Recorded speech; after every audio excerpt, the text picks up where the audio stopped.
look how fleeting life is and how we have to live every moment to the fullest. Toronto, Canada, Pearson Airport, you have 80 people on this plane, and it flips. It's a Delta Airlines plane, flips upside down while landing and crashes, but miraculously, the 76 passengers and staff and crew, no one was killed, but 18 were injured or so. And I just say, wow, every minute of our life is another minute to make a difference. And that's it. The deadline has arrived to withdraw from Lebanon, except for the 5 strategic points, the buffer zone. It's very important to protect the northern communities. And this is the deadline, though, now, Tuesday, to withdraw. And, of course, Lebanon says that they will make sure that Hezbollah doesn't return and do a October 7th type attacks on us again. And the military needs these strategic places for security and transition to the Lebanese army, and that we still will operate against Hezbollah if they try anything, and they need to return to behind the Litani River. Lebanese media said that Israel will withdraw from 10 towns and villages overnight, like tonight. The president of Lebanon, Joseph Aoun, he says we got to get out of Lebanon entirely. And he says Lebanese army will take control of everything, and they're conducting engineering surveys, clearing the roads, looking at all the unexploded bombs and missiles, and trying to bring things back to normal. Who's coming home, you ask? Well, 6 hostages expected to be released on Shabbat. This Shabbat are Omer Shemtov, Elia Cohen, Omer Wenkut, Tal Shem, Avira Mengistu, and Hisham Asaid. Right, and you look at what Elon Musk is doing in the United States, trying to check on how the tax dollars are spent with the DOGE, government spending efficiency task force.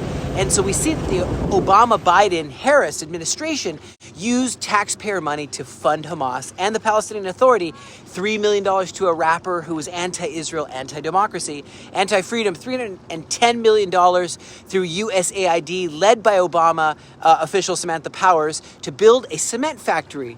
What do you think happened with the cement factory? 300 miles or so of tunnels under Gaza, and very tunnels that Hamas used to put those hostages, our innocent brothers and sisters, fathers, mothers, children in these tunnels.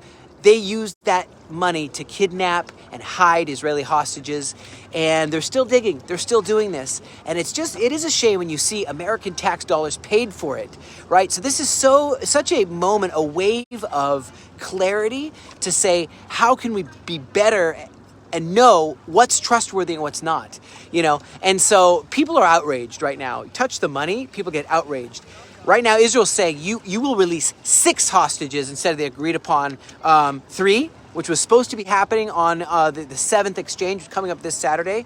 And Jerusalem is preparing to receive the bodies, those that are dead, and bury them. And so the bodies will be identified at the Abu Kabir Forensic Institute before families are notified, just to be sure that it's them. And Israel's willing to allow the hundreds and hundreds of extra caravans of goods and food into Gaza in exchange for more hostages, and said, give us more. Right? The latest hostage deal included 3 individuals with dual Israeli citizenship, and we're saying we want more hostages.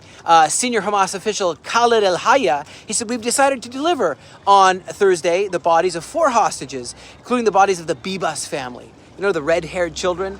So in preparation for the second phase of the negotiations agreement, they want to have a complete removal of IDF.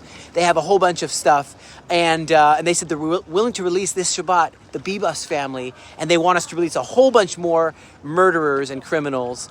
And so I don't know what you think about this whole thing, but this is what's happening. And Jeremiah 30 says, but all who devour you will be devoured. All your enemies will go into exile. Those who plunder you will be plundered. All who make spoil of you, I will despoil, but I will restore you, Israel, and to health and heal your wounds, declares the Lord, because you are an outcast, Zion, for whom no one cares. The Hamas need to go.